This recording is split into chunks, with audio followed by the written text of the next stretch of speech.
আসসালামু আলাইকুম everyone, welcome back to my channel. কেমন আছেন সবাই? আশা করি আল্লাহর রহমতে সবাই অনেক বেশি ভালো আছেন। আমরা আলহামদুলিল্লাহ ভালো আছি।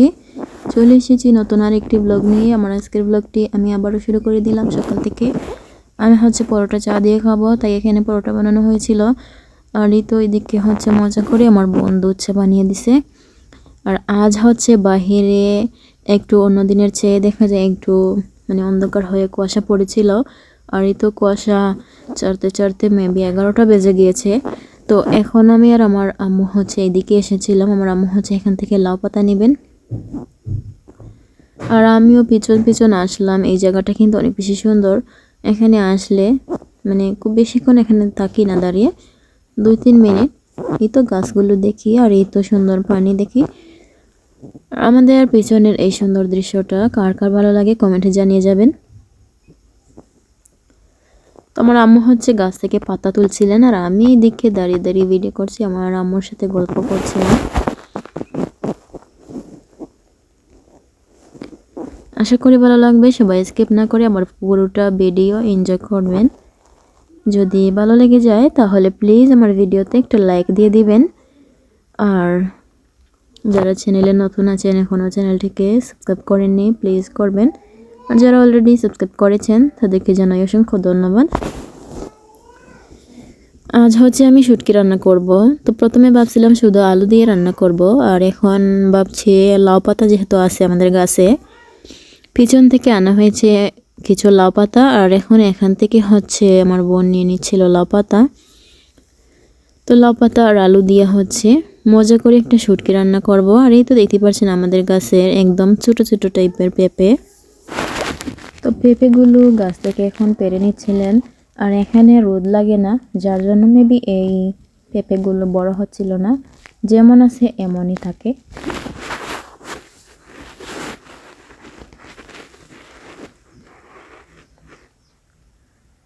আর এখানে কিন্তু 3-4টা গাছ আছে পেঁপে গাছ, আর আস্তে আস্তে বড় হচ্ছিল। যখন আর একটু লম্বা হয়ে যাবে তখন দেখা যায় রোদ লাগবে এখানে।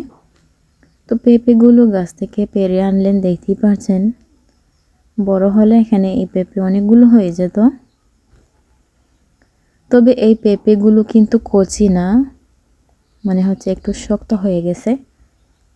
আর এগুলো দিয়ে আজ ভাজি রান্না করা হবে, তাই আমার আম্মু পেঁপেগুলোকে ছিলিয়ে নিচ্ছিলেন, তারপর গ্রেটার দিয়ে গ্রেট করা হবে। আর ওইদিকে আমি কাজ করছিলাম।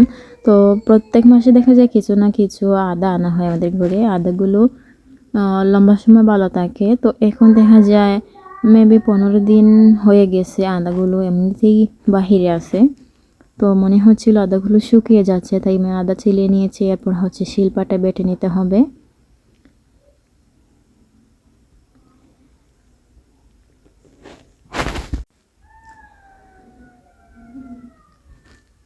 এই তো ছোট ছোট পেঁপেগুলোকে এখন এভাবে ছিলিয়ে তারপর পানিতে ভিজিয়ে রাখছিলেন। পেঁপে থেকে খোস বের হচ্ছিল প্রচুর।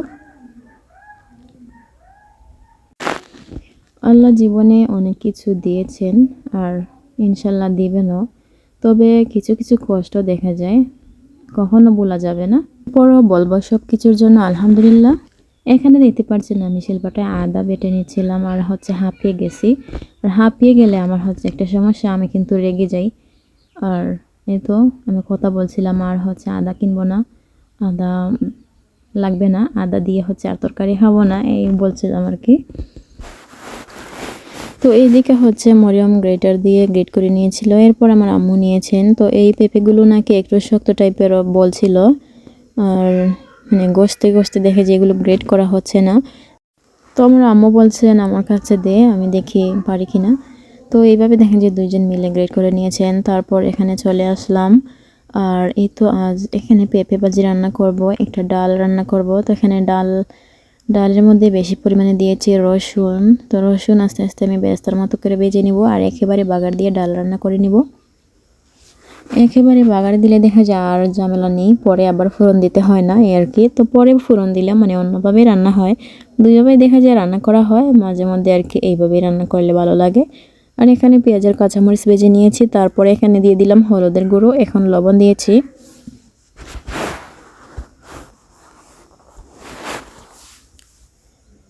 রসুন ভাজা হলে তারপর দিয়ে দিলাম এখানে ধুয়ে রাখা ডাল, আর হয়েছে এখানে হলুদ দিয়েছি, দিয়ে দিলাম পেঁয়াজ কুচি আর কাঁচামরিচ ফালিয়ে আস্তে আস্তে ডাল সিদ্ধ হবে।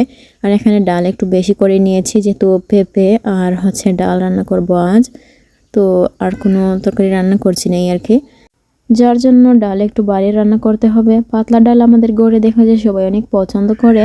ডাল সিদ্ধ হয়ে গেলে এখানে ডাল ঘুটনি দিয়ে গুটে নিয়েছে, তারপর দিয়ে দিল ধনিয়া পাতা কুচি। আর এই তো ধনিয়া পাতা দেওয়া হয়ে গেলে ভালোভাবে যখন বলক চলে আসবে তখনই নামানো হবে। আর এই দিকে আরেকটা তরকারি রান্না করছিলাম, তো এই রান্নাটা হচ্ছে মানে একদিন আগের। এখানে যে লাউ পাতা এনেছি সেই লাউ পাতা দিয়ে আর কি শুটকি রান্না করব। এখানে 2 দিনের রান্না, তো 2 দিনের রান্না বান্না আর কি একসাথে আপনাদের সাথে শেয়ার করছিলাম। এখানে আমি মরিচ আর হলুদ দিয়ে লবণ দিয়ে হচ্ছে মশলা কষিয়ে নিয়েছি, তারপর দিয়ে দিলাম এই তো হাতে দেওয়া যে শুটকি, নদীর মাছের শুটকি, এই শুটকিগুলো কিন্তু ভীষণ মজা। তো আজও দেখা যায় আলু দিয়ে লাউ পাতা দিয়ে এই শুটকি এইভাবে বাগার দিয়ে রান্না করছিলাম। আর বাগার দিয়ে এই শুটকি রান্না করলে কিন্তু অনেক বেশি মজা হয়।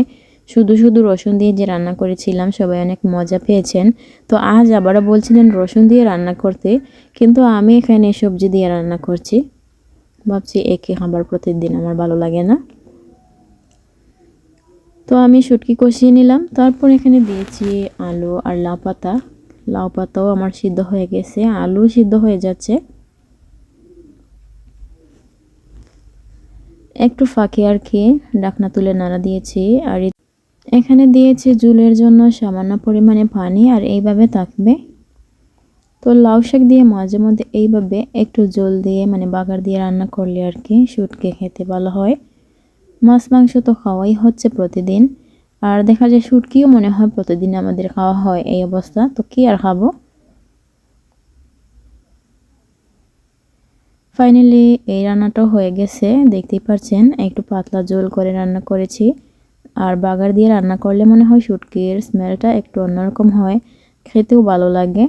আর এদিকে পেঁপে ভাজি হয়েছে, সাথে পাতলা ডাল। এই ছিল আমাদের আজকের দুপুরে রান্না বান্না। আর এই তো দেখতে পাচ্ছেন দুপুরবেলা আমার ইচ্ছা করছে খিচুড়ি খেতে আচার দিয়ে, তাই এক পাশে হচ্ছে আমি খিচুড়ি রান্না করেছিলাম মানে বসিয়ে দিয়েছি, আর বাকিটুকু হচ্ছে আমার বোন করেছে।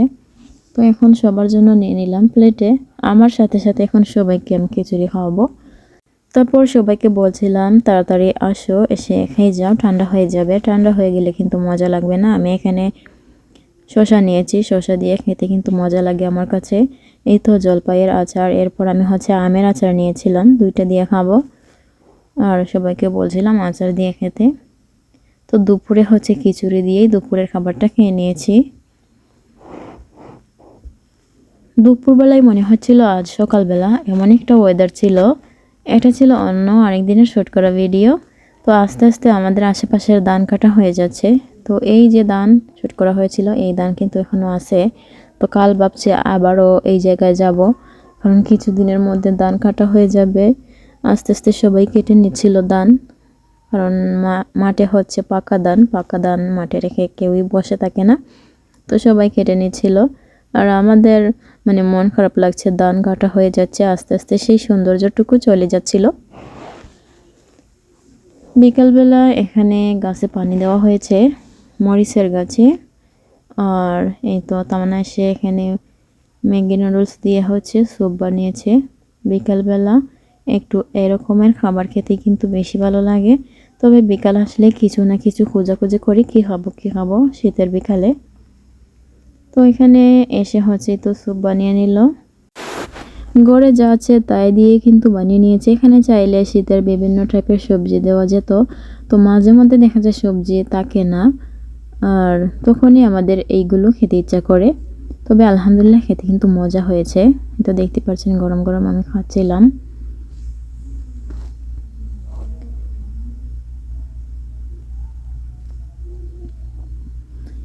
এত গরম আমি অল্প করে নিয়ে খাচ্ছি, আর গরম গরম শীতের বিকালে দেখা যায় খেতে অনেক বেশি ভালো লাগে, তাই না? তো আমাদের নাস্তা খাওয়া হলো, আর এটা ছিল আজকের রাতের বেলা। তো রাতে দেখা যায় আমরা একটু আর্লি কিন্তু রাতের খাবারটা শেষ করি। কখনো এশার আজানের আগে, কখনো পরে আর কি, যদি একটু দেরি হয়ে যায় আর কি পরে খাই। তবে বেশিরভাগ হচ্ছে আমরা আগে খেয়ে নেই, আর আগে খাওয়া কিন্তু ভালো। তো আমরা হচ্ছে দেরি করে মাঝে মধ্যে দেখা যায় রাতে খেয়ে আবার ঘুমিয়ে পড়ি, কিন্তু এই খাওয়াটা দেখা যায় আমাদের শরীরের জন্য ভালো না। তো এই তো আপনারাও হচ্ছে একটু আর্লি খাওয়ার চেষ্টা করবেন। এখানে গরম গরম মাছ ভাজা দিয়ে আমি খাচ্ছিলাম, আর একটু হচ্ছে ডালও নিব।